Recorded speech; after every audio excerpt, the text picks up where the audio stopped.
আমার নিজের গর্ভধারিণী মা নিজের পরকীয়া প্রেম লুকানোর জন্য তার প্রেমিকের সাথে জোর করে আমার বিয়ে দেয়।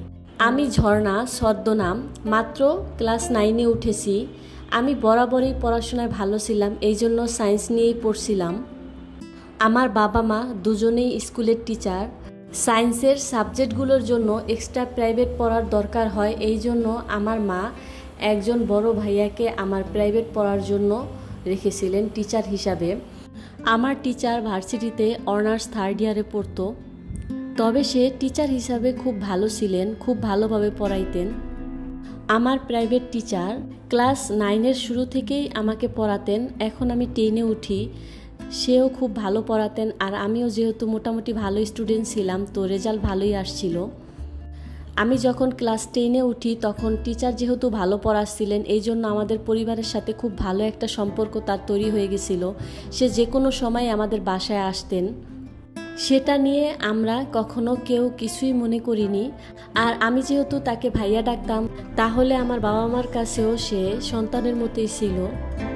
তাকে খুব ভালোবাসতেন আমার আব্বু আম্মু। তাদের এই ভালোবাসা যে আমার জীবনে একসময় নরকে পরিণত হবে, সেটা আমি কখনো কল্পনাও করিনি। একটা সময় আমার আব্বু টিচারকে অপছন্দ করতে শুরু করলো, আর টিচারের সম্বন্ধে আমাকে অনেক কিছু জিজ্ঞেস করতো। সে কখন আসে, কখন যায়, সেটা কেন বলতো আমি কখনোই বুঝতে পারিনি।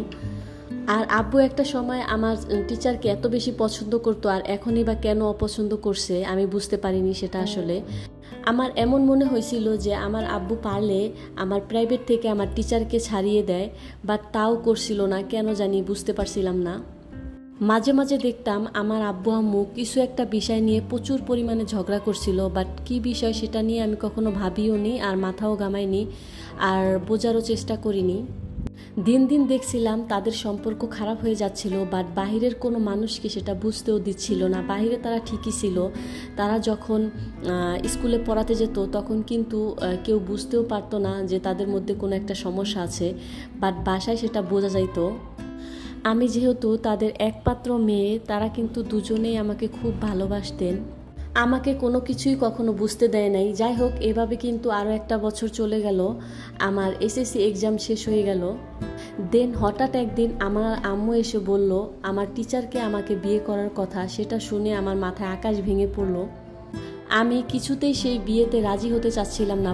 তার 2টা কারণও ছিল। প্রথমত, আমি এত তাড়াতাড়ি বিয়ে করতে চাচ্ছিলাম না। দ্বিতীয়ত, আমার একটা ছেলের সাথে রিলেশন ছিল, আর আমি তাকে খুব বেশি ভালোবাসতাম। কিন্তু আম্মু আমাকে অনেক বেশি জোর করছিল, আর যখন আমি একটা সময় রাজি হতে চাচ্ছিলাম না, আমাকে ব্ল্যাকমেল করা শুরু করলো। বলছিল আমি যদি বিয়েতে রাজি না হই সে আত্মহত্যা করবে বা সে আমাদের বাড়ি ছেড়ে চলে যাবে। বাট এসবের কিছুই কিন্তু আব্বু জানতো না। আর আমি যেন আব্বুকে না জানাই তার জন্য কসম দিয়ে রেখেছিল। কারণ হিসাবে বলছিল যে আব্বু আমাকে বেশি ভালোবাসে, তো বিয়ে করতে বললে আব্বু রাজি নাও হতে পারে, এই জন্য আর কি। তবে আমি একটা বিষয় কিছুতেই বুঝতে পারতাছিলাম না যে আম্মু কেন আমাকে বিয়ের জন্য এত বেশি চাপ দিচ্ছিল। বিয়ের কথা আমার আব্বুকে বলার পর আব্বু রাজি ছিল, কিন্তু আব্বু এটা জানতো না যে আমি বিয়েতে একদমই রাজি ছিলাম না। অনেক বেশি জোর করে আমাকে আমার আম্মু বিয়ে দিচ্ছিল। এরপরে জোর করে আমাদের বিয়েটা হয়ে যায়। বাট জোর করে বিয়ে দিলে কি হবে, আমি কিন্তু মন থেকে বিয়েটা একদমই মানিনি। বিয়ের পরে যখন আমার টিচারের সাথে আমাকে এক রুমে দেওয়া হলো, আমি কিন্তু একদম চুপ করে বসেছিলাম, তার সাথে একটা কথাও বলিনি। আমি তার সাথে কোনো কথা বলছি না দেখে সে আমার পাশে এসে বসলো। পাশে এসে বসার পরেই কিন্তু আমি একটা ছুরি বের করে বললাম যে আপনি কিন্তু একদমই আমাকে টাচ করবেন না। যদি আপনি আমাকে টাচ করেন তাহলে কিন্তু আমি ছুরি দিয়ে নিজের হাত কেটে ফেলবো। আর আমার বয়ফ্রেন্ড ছিল, সেটাও আমি তাকে বলেছিলাম। আমাকে আম্মু জোর করে বিয়ে দিলে কি হবে, আমি কিন্তু একটা মনে মনে পণ করে রেখেছিলাম যে কোনো দিনও কিন্তু আমি এটা মন থেকে মেনে নেব না। আর এক সময় না এক সময় আমি আমার বয়ফ্রেন্ডের কাছে চলেই যাব। যাই হোক, আমি যেহেতু বলছিলাম যে আমার টিচারটা ভালো ছিল, সে আসলেই ভালো ছিল। সে কিন্তু আমাকে কখনোই টাচ করেনি। বিয়ের পরও সে আলাদা শুইতো, আমি আলাদা শুইতাম। কখনো কিন্তু সে আমার পাশেও শোয়ার চেষ্টা করেনি, আর সাহসও দেখায়নি। আমি শুধু সারা রাত কান্না করছিলাম, আর মনে মনে একটাই কথা ভাবছিলাম যে আমার আম্মু কেন জোর করে ওর সাথে আমার বিয়ে দিল। আমার আম্মু তো এমন ছিল না, কেনই বা এত তাড়াতাড়ি আমার বিয়ে দিল। আমি শুধু সেটাই ভাবছিলাম। বিয়ের পর থেকে সে আমাদের বাড়িতেই ছিল ঘরজামাই হিসাবে, বাট আমি কিন্তু কোনোদিনও তার সাথে কোনো কথাও বলিনি আর কোনোদিন ক্লোজও হইনি। আমি আমার মতো পড়াশোনা করছিলাম, আমার মতো আমি লাইফ লিড করছিলাম। এইভাবেই চলতে থাকে। কিন্তু বিয়ের 1 বছরের মাথায় আমি যে বিষয়টা জানতে পারছি, সেটা জানার পর আমার পায়ের নিচে থেকে মাটি সরে গিয়েছিল। বিয়ের 1 বছর হয়ে গেল, আসলে সে কিন্তু আমাদের বাসায় থাকলেও কি হবে, কোনোদিনও কিন্তু আমার পাশেও আসেনি বা আমাকে টাচ করার চেষ্টা করেনি। বাট 1 বছর পর সে একদিন হঠাৎ রেগে গেল।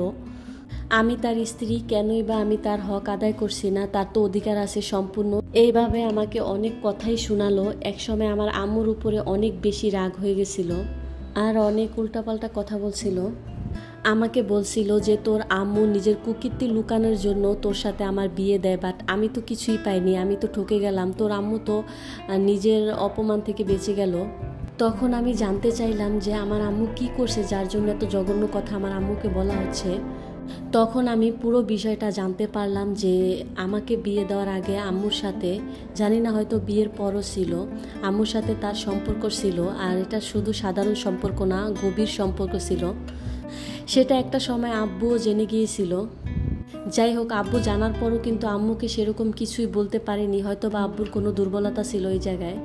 আম্মু যখন আমার টিচারের সাথে পরকীয়া প্রেমে জড়িয়েছিল, তখন আশেপাশের মানুষ অনেক ধরনের কথা বলছিল, অনেক বদনাম রটিয়েছিল। এই বদনাম ঢাকার জন্য আম্মু আমাকে আমার টিচারের সাথে বিয়ে দিয়ে দেয়। সেটা কিন্তু আমি তখন বুঝতে পারিনি।